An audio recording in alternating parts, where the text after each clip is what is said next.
Olá, pessoa amável. Eu tô escrevendo esse roteiro às 11 da noite, depois de ouvir 3 playlists diferentes de músicas pra curar o coração partido no YouTube. Não por solidariedade a ninguém em específico. Foi porque eu comecei a pesquisar Kierkegaard e amor. As playlists apareceram como recomendação. Eu aceitei e agora tô aqui com um copo de chá que ficou frio porque esqueci. Tentando te falar sobre um dos temas mais usados da história humana, como se eu tivesse alguma autoridade especial sobre o assunto. Não tenho, mas tenho um filósofo morto que tinha muito a dizer sobre isso. E que a maioria das pessoas ignora completamente porque o que ele diz é incômodo de ouvir. Então, se você tá confortável, ótimo. Se tá desconfortável, mas vai ficar mesmo assim, melhor ainda, vem comigo. Existe um sentimento específico que quase todo mundo já teve pelo menos uma vez. Você olha pra uma pessoa em determinado momento, pode ser um jantar, pode ser uma tarde qualquer num sofá, pode ser ela do outro lado de uma ligação com a câmera um pouco torta. E você tem uma certeza quase física de que ama aquela pessoa. Parece óbvio, parece inegável, parece que isso não poderia deixar de ser verdade. E aí, 2 anos depois, o sentimento foi embora. E você fica olhando pra trás, tentando entender onde exatamente ele decidiu sair. A explicação mais comum que as pessoas usam pra isso é: o amor passou, como se o amor fosse um ônibus que passa em hora certa e às vezes não passa mais. Tem um filósofo dinamarquês do século XIX que passou boa parte da própria vida tentando entender exatamente esse problema. E o que ele concluiu não é o que ninguém quer ouvir. O nome dele é Søren Kierkegaard, 1813 a 1855. E antes de qualquer coisa sobre filosofia, eu preciso te contar a parte da vida dele que explica tudo o que ele escreveu. Kierkegaard foi profundamente apaixonado por uma mulher chamada Regina Olsen. Eles se conheceram em 1837, quando ela tinha 15 anos. Levou tempo para a relação evoluir,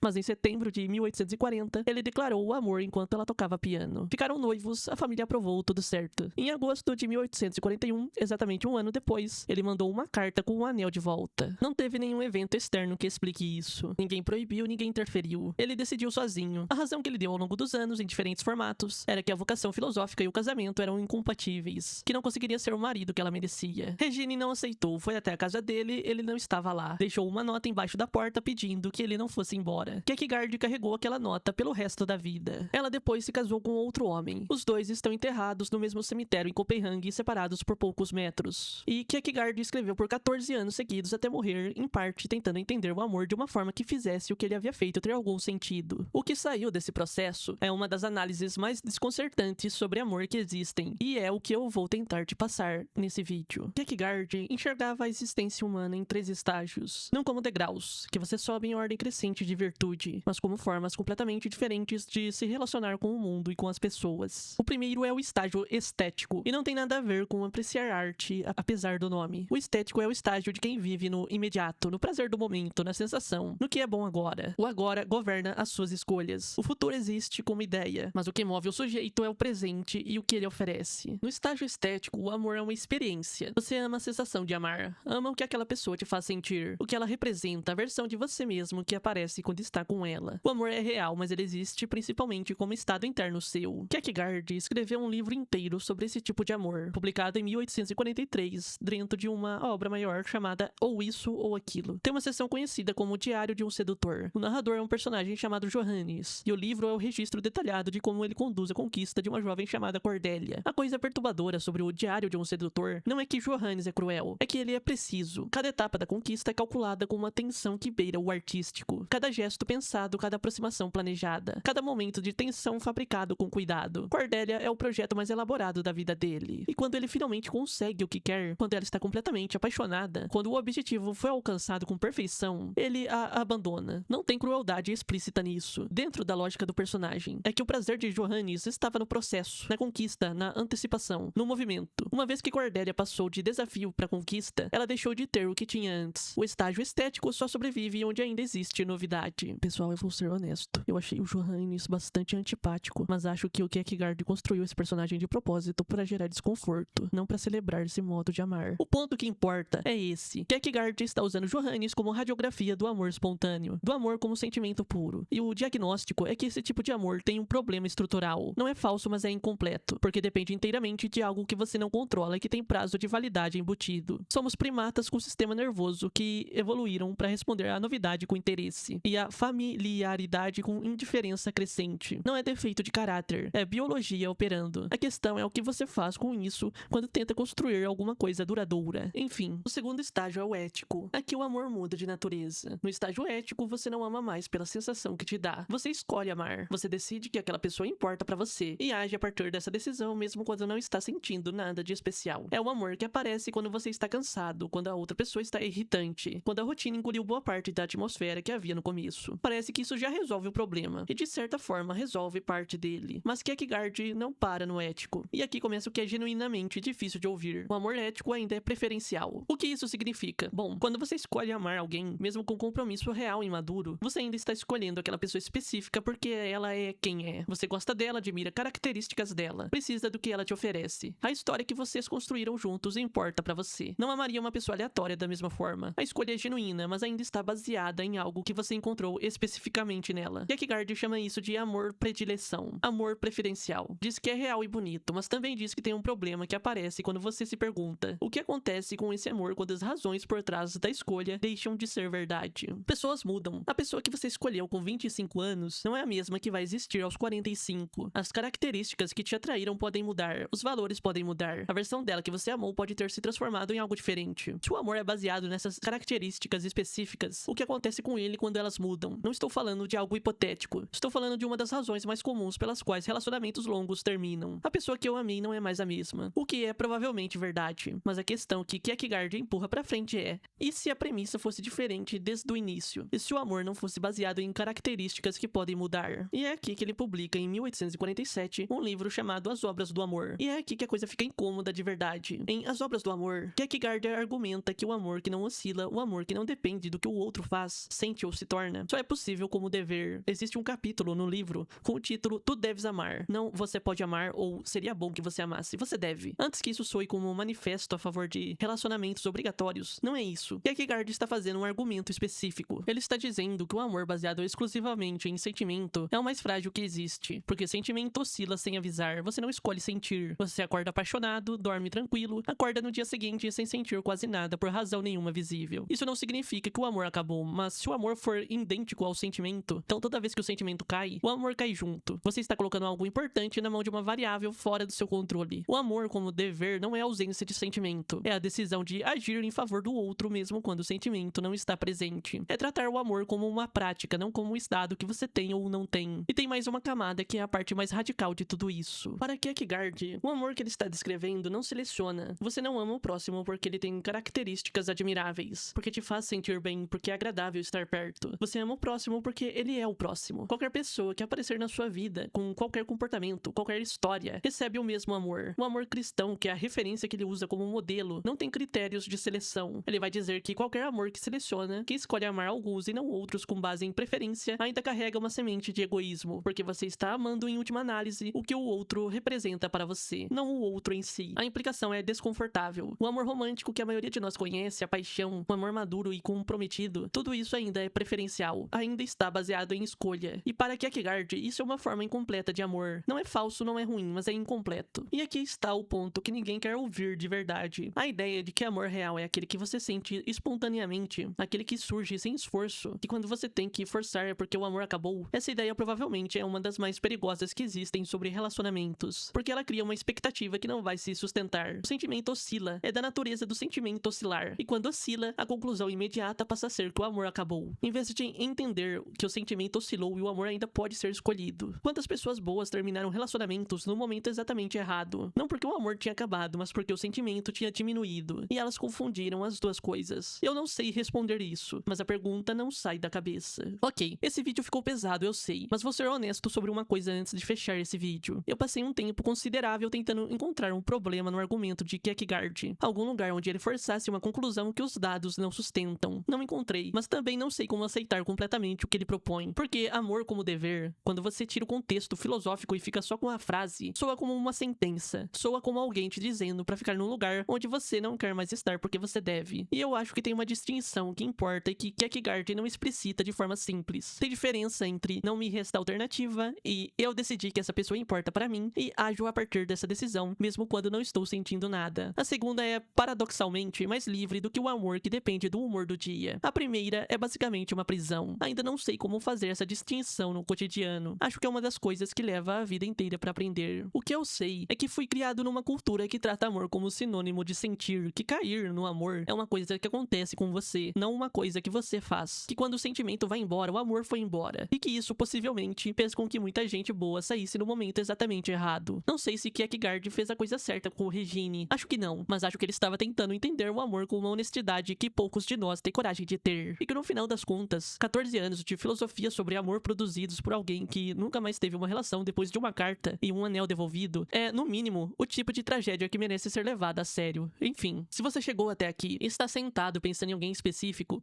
eu entendo. Filosofia sobre amor faz isso. Você vem pra entender o conceito e termina pensando num rosto. Mas eu quero te dizer uma coisa antes de terminar esse vídeo. Não porque vai resolver alguma coisa, mas porque é verdade.